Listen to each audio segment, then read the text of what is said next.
আওয়ামী লীগের দুঃশাসনে যখন বিএনপির নেতাকর্মীরা ছিলেন ভয়াবহ বিপর্যয়ের মুখে, তখন বহাল তরবিয়তে জমি দখল ও সম্পদের পাহাড় গড়েছেন এক বিএনপি নেতা। গড়ে তুলেছেন নিজস্ব মাফিয়া বাহিনী। নামে বিএনপির নেতা হলেও তার ব্যবসা ও অবৈধ আয়ে সর্বদা পাশে পেয়েছিলেন আওয়ামী লীগের বিভিন্ন পর্যায়ের নেতাদের। তিনি আর কেউ নন, বরং স্বদেশ প্রপার্টিজের মালিক এম.এ. কাইয়ুম।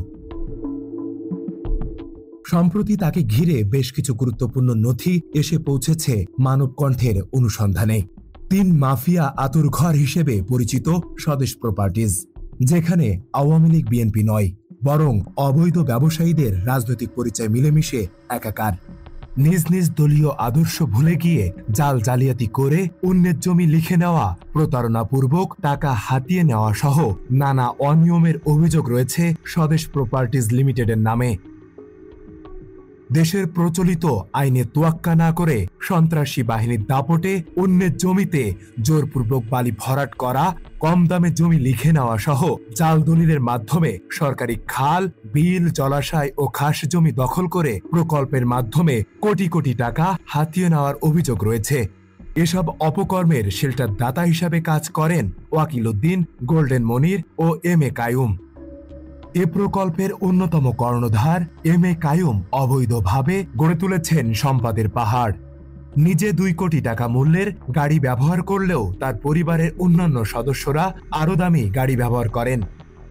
অথচ আয়কর রিটার্নে গাড়ির মূল্য বাবদ কোনো খরচই দেখানো হয়নি। আরো বলা হয়েছে তার পরিবারের কাছে রয়েছে 2,95,000 টাকার স্বর্ণালংকার, 9,50,000 টাকার ফার্নিচার এবং 4,80,000 টাকার বৈদ্যুতিক সামগ্রী। 4,55,00,000 টাকার বিনিয়োগ দেখালেও এই বিনিয়োগের উৎস সম্পর্কে পরিষ্কার কিছুই উল্লেখ করেননি। 168 ধারার আয়কর অধ্যাদেশ অনুযায়ী এম.এ. কাইয়ুম তার জীবন ধারণের জন্য তার পরিবারের বার্ষিক খরচ দেখিয়েছেন 18,50,000 টাকা, যেখানে একটি মধ্যবিত্ত পরিবারে বার্ষিক খরচ আনুমানিক 30 লক্ষ টাকা। দেশের বাইরেও 16 বছর অবস্থান করলেও বিদেশ ভ্রমণের খরচ দেখিয়েছেন মাত্র 3,70,000 টাকা। এম.এ. কাইয়ুমের দেখানো অতি স্বল্প পারিবারিক খরচ পর্যালোচনা করলে দেখা যায় তিনি যেন শায়েস্তা খাঁর আমলে বসবাস করেন। লাখো কোটি টাকার অবৈধ সম্পদের মালিক এম.এ. কাইয়ুম তার নির্বাচনী হলফনামা এবং আয়কর বিবরণীতে দেখিয়েছেন সামান্য কিছু খরচ, যা একটি নিম্ন মধ্যবিত্ত পরিবারের খরচের কাছাকাছি। ভাড়া থেকে প্রাপ্ত বার্ষিক আয় 5,58,840 টাকা। ব্যাংক থেকে প্রাপ্ত মুনাফা 4,79,224 টাকা। এবার দেখা যাক আয়কর নথিমূলে দেখানো কাইয়ুমের বিভিন্ন ব্যাংক হিসাব সমূহ।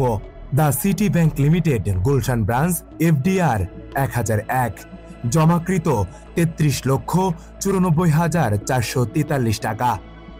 The city bank limited, Gulshan branch, FDR 1020, জমাকৃত 32,10,693 টাকা।